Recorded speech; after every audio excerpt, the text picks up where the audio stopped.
Here. Yeah. All right. So now we're live. We're in the broadcast. And so, how's your day going, Raphael? Good. First day back at the office. Kind of getting used to things back here. It's really odd having to, put all this effort into getting ready. But things have been going pretty well. Cool. So, we are live, and there's a 15-second delay from when we're actually live and doing this stuff, and then it's on the website. But Sure. I think we should get started with some just basic disclosures and kind of that stuff, get that stuff out of the way. So, I'm going to share my screen. Let's do it like that. So we're doing planning tips for new parents, with next gen financial planning and client first capital. Look, we are not taking your accounts or your situation into account. We're not giving you advice. This is strictly just educational information. We're not entering a contract or an agreement to give you any advice. It's just basically we have stuff out there for you to learn, and then we'll go from there. So I'm going to hand it back over to Raphael, and I'll remove myself. Sure. Thanks, Amar, for that. Yeah, like Amar mentioned, we're just going to be talking about a few planning tips for new parents. There's a lot of different things to think about when you're planning to start a family or when you're having kids. So getting an idea of what to think about is important. So we'll kind of go into a few different areas that you should consider. So the first one is going to be just focusing on what matters. So this first slide here is going to, basically telling us the things that we need to focus on are maybe not always the financial decisions. And while it certainly has financial impact, maybe there are other things that we should consider. It is not a financial decision that you make in life.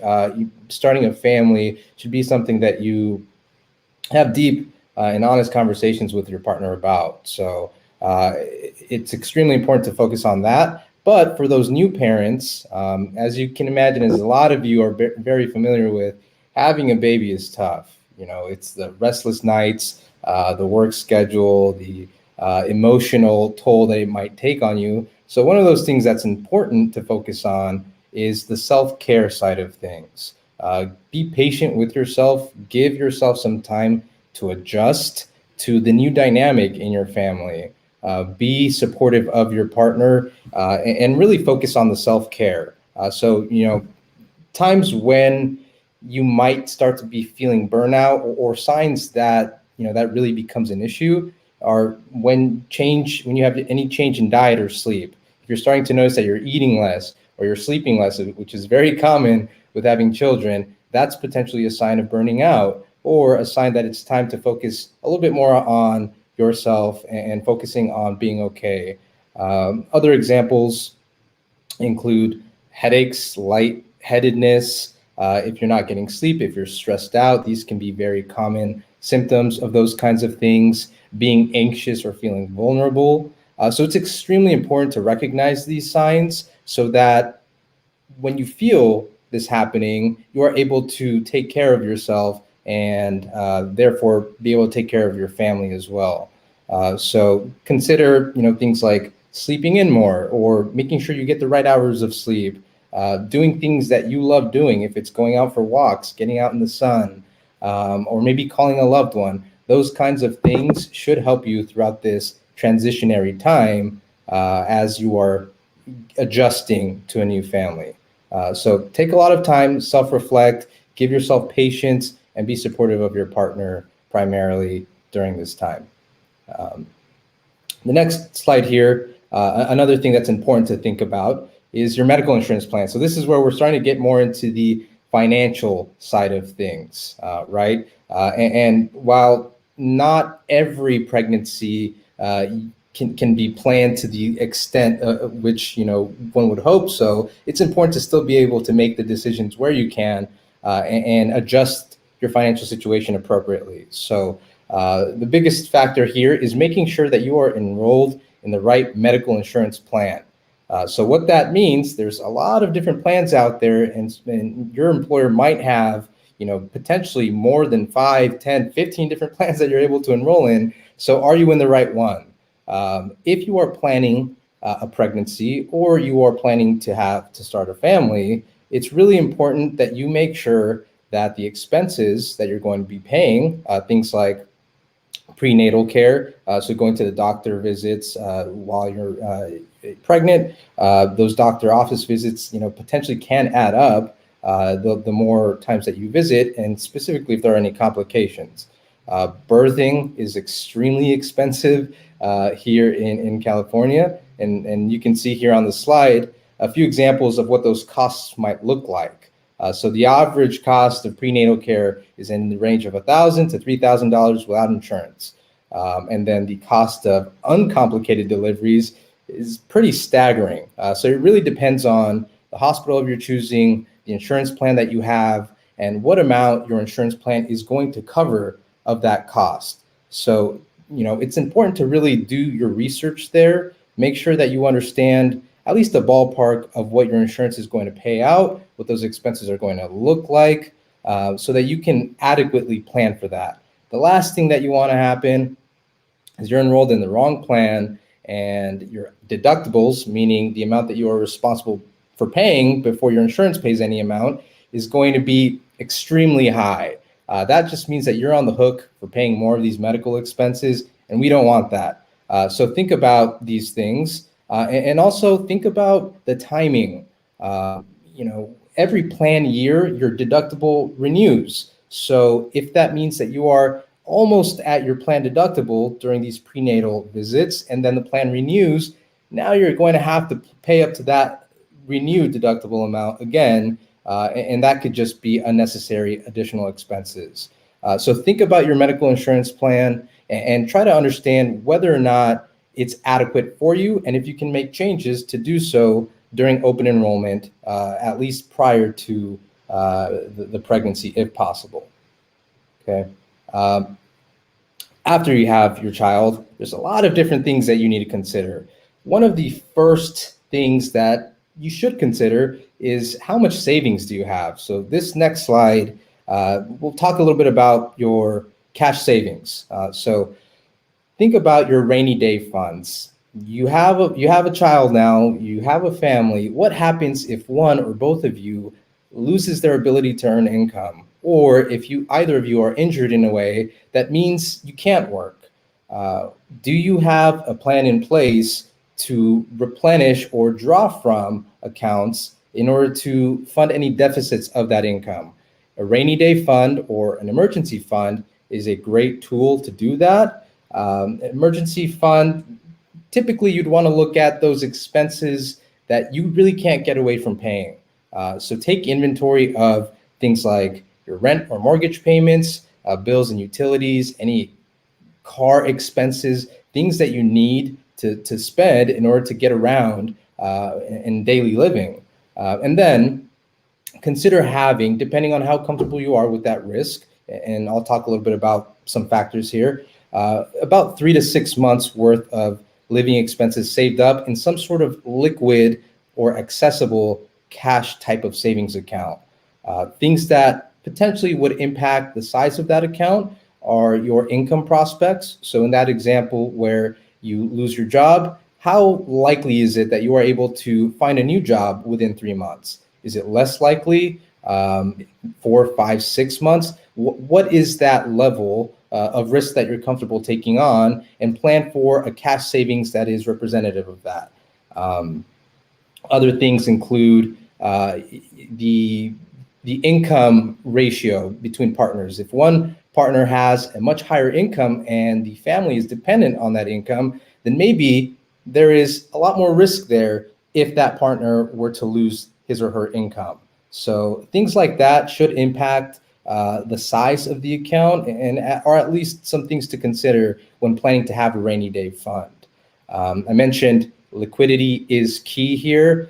You don't want to have your assets tied up in a CD or some type of account where you can't access immediately if one of these situations occurs. So consider cash type of accounts, and more importantly, or just as importantly, those that are FDIC insured.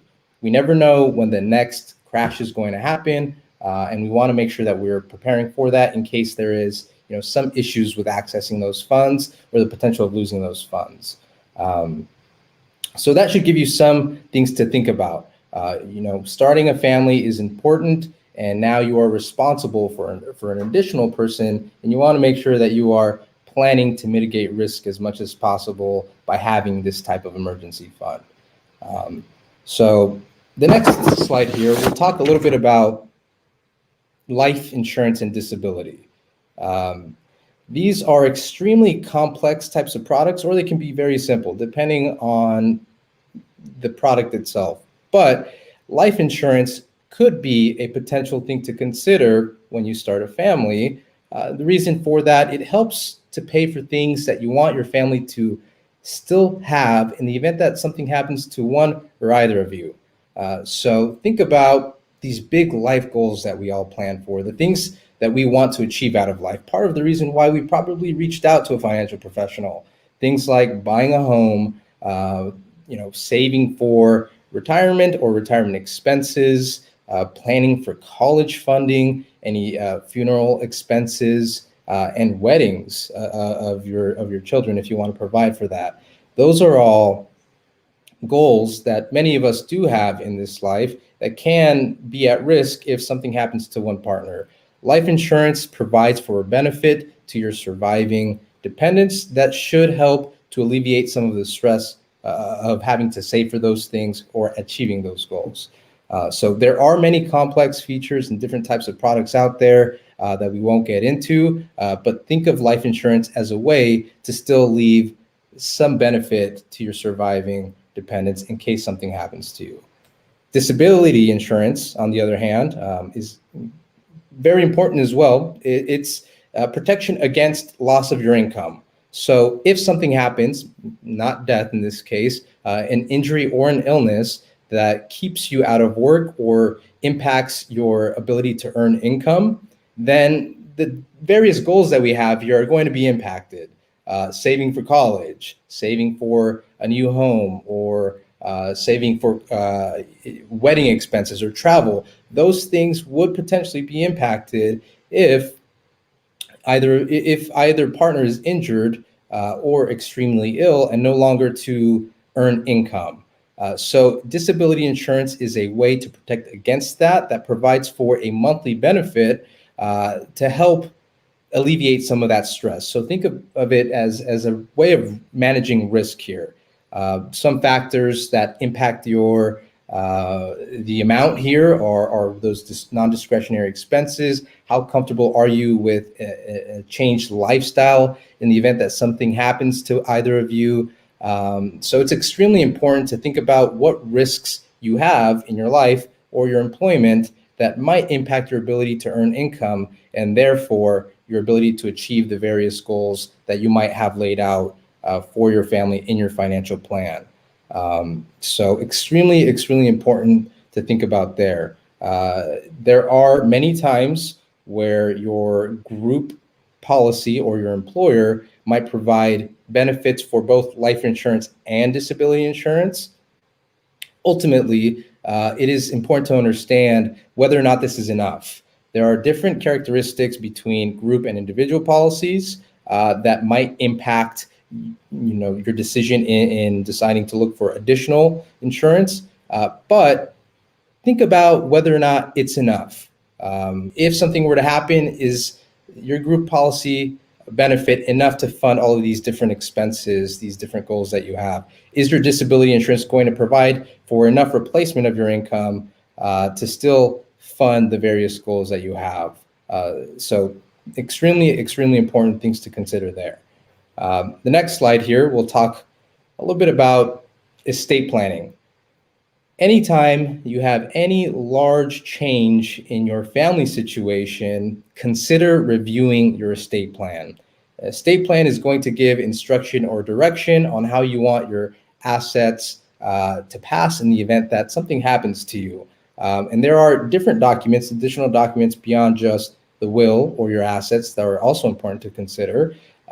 But when you start a family, the first thing you want to do is make sure that you have a guardian nominated. What that means is if something happens to both of you, who is going to take care of your child? So the last thing that you want is for that to become a very complicated process involving the courts and potentially involving family members that would create some sort of additional added stress in the family situation. So nominating someone who you want to take care of your child is extremely important and should be one of the things that you consider immediately after having a child. Other parts of the estate plan that are equally important to think about are reviewing beneficiaries on any types of accounts. So if you want your retirement plans to be left to your child or your spouse, make sure that those things are listed. If you want group life insurance policies or individual policies to be named to a specific beneficiary, potentially your spouse or your child, then it's important to review that as well. Other things to consider here are powers of attorney for financial and healthcare decisions. Who has access to this information and who is able to make these decisions on your behalf? Extremely important. There is a lot of misconceptions out there that say, so long as you have blood relatives or you have some dependents, all of those assets might pass on to them. While that is, very, very tricky thing to state, it is important that having a plan in place would create clear instructions on how you want that situation to occur. Probate is the process by which your estate passes through to your heirs, and it is a very costly public process that might take some time, and having some instructions in place might help to alleviate some of that stress and those added expenses. So anytime you have a life event occur, having a child is a great one, or getting married, consider reviewing your estate plan and looking at these documents to update. The next section here, we'll talk a little bit about your employer and potential government benefits that you might be able to receive throughout this process. So first thing that I want to talk about here is the flexible spending arrangement. When you elect your benefits through your employer, you might see that you have the option of electing an FSA, flexible spending arrangement.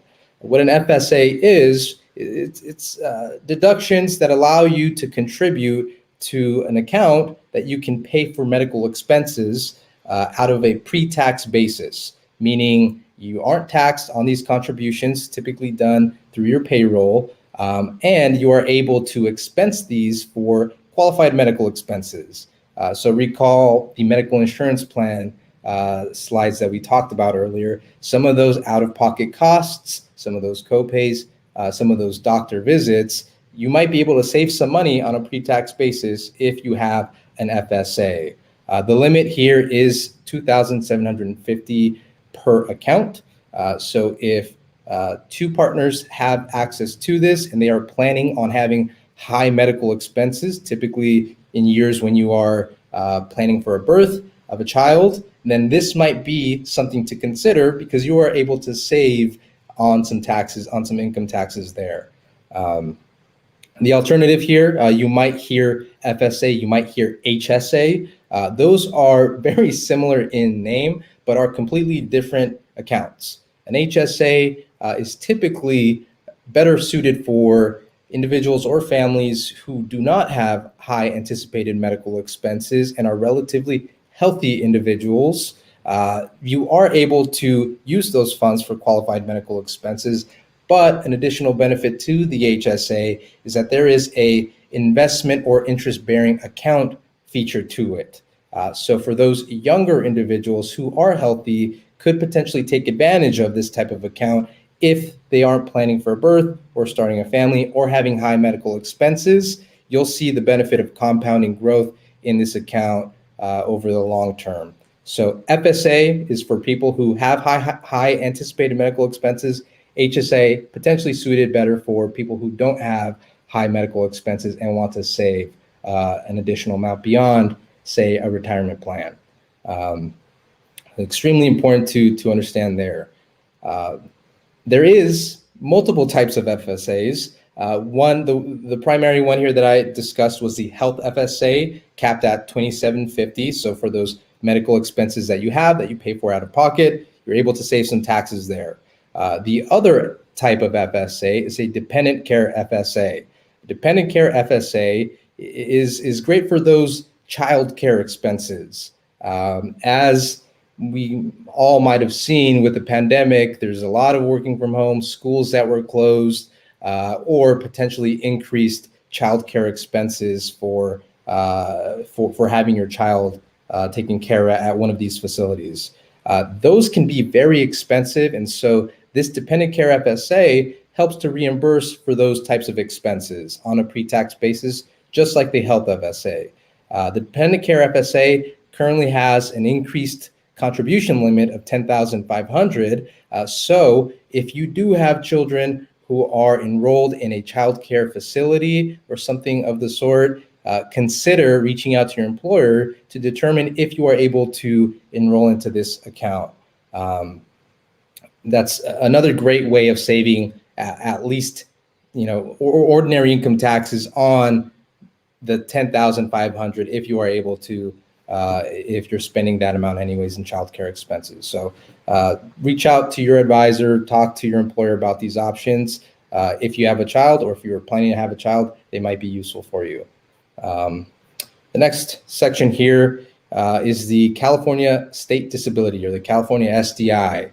This is a state-run program that is going to help you pay for any time that you are not getting paid for, that you've taken off of work leading up to pregnancy and potentially shortly after delivery. So those initial 4 weeks or so prior to delivery, you are able to elect to have some benefit payment. Usually that amount is calculated between 60 to 70% of your average earnings from the last 5 to 18 months. And you are able to continue electing payments up to 8 weeks, 6 to 8 weeks, depending on the type of birth, a natural or cesarean birth, and potentially extend beyond that amount if you have any complications. So this is a way of making sure that you are still receiving some sort of income if you are not working. And most people who are going through childbirth and pregnancy are going to take some time off. So looking at these benefits as a way to supplement your income and allow you to continue funding your goals and your lifestyle expenses could be useful. This next section here, paid family leave. So these two things might seem confusing. They're both state sponsored programs, but the paid family leave is for after the pregnancy. So think about the bonding time that most parents want to have with their children. You are able to take up to 8 weeks of family leave, around 60 to 70% of those earnings, just like the California State Disability payments are. And that's so that you can bond with your new child. The last thing that you want to do is give birth, have this new life, and not be able to bond with mother or father. So California allows payment of a benefit for 8 weeks in order to do so. So take advantage of that. Look into that if you are pregnant or planning to start a family. Okay. The next section here, and I think this is the final one, Amar, is going to be a little bit about college planning. So college planning can be really, really intimidating for a lot of people. As we all know, the cost of college tuition and room and board and fees and books and all of that has skyrocketed significantly since the 70s. Statistics show that the average tuition has inflated between that time frame about 6%. So what does that mean for new parents? That means that if you have a child today, the cost of college for a public four-year university could potentially be upwards of $300,000, all included with that room and board, books, and fees. That's a lot of money. 18 years, not a lot of time to save for that money. So it's extremely important to plan as soon as possible. The sooner, the better.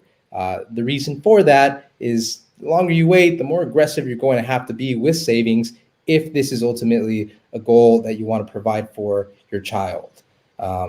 So it's important to have these discussions amongst your partner about how much is adequate savings for your child. Do you want to plan for funding the entire amount? Is 50% enough? How comfortable are you with student loans? Those are options for your child or when they're a student in order to achieve this goal of going to college. So some things to consider here. There are different accounts that you can save for college. The one that most people have heard of is the 529. So this is a state-sponsored plan. Depending on the state that you live in, you may or may not get some benefits there. But what it allows you to do is save on a tax-deferred basis, meaning the contributions are after tax. You don't get any tax savings there, but the growth in the account is tax-deferred. So when it comes to making trades or rebalancing or making changes within these accounts, there's no tax issue here. These accounts are going to be only for college expenses. So extremely important to know here that if your child ultimately does not want to go to college, then you cannot draw from this without penalties or taxes for reasons aside from those college expenses. You can, however, if you have other children or other family members who want to go to college, you can, however, transfer those assets into that person's name for the purpose of funding college. So the benefit of these accounts is you're able to save large amounts in order to achieve that goal. That $300,000 can be pretty intimidating. So the sooner you get in on that, the better. But what is important to understand here is how it plays into your budget. There are a lot of different things that we're spending money on. If it's saving for short-term goals for a home down payment, weddings, retirement savings, debt pay down, there's a lot of different things that we can be putting our money to. And so it's important to prioritize where this stands in that savings priority. I wrote down here, you can borrow for college, those student loans, but you can't borrow for retirement. So that is extremely important to understand because if it's going to impact your ability to achieve financial freedom, then you really have to think about how much college funding you want to provide for your child, or what are the risks of not doing so. So there's a lot of different alternatives there for you, but it is extremely important to consider this as part of your plan, at least as early as possible when you have a child. Consider, doing weekly or monthly financial dates with your partner so that you can have these discussions about the next financial priority in your life.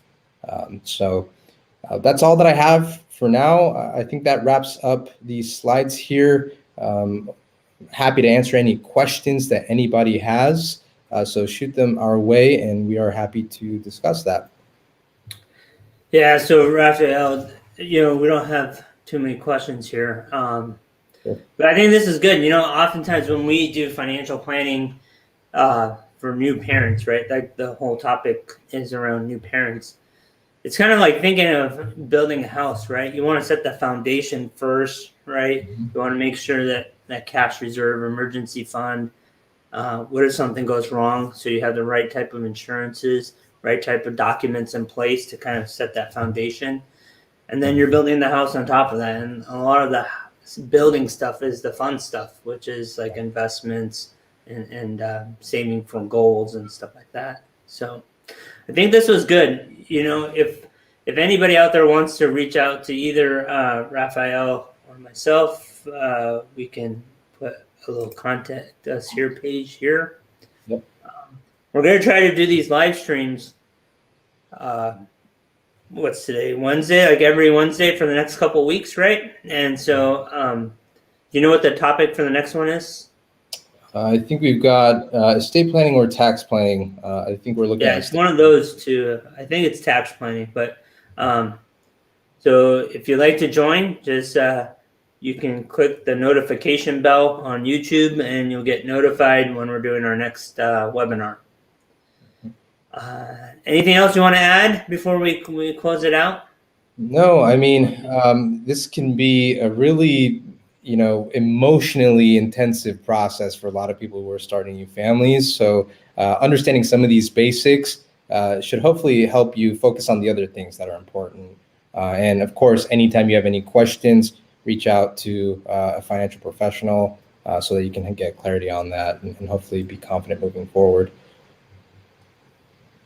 Sounds good. Sounds good. All right. Thanks. Thank you, Amar.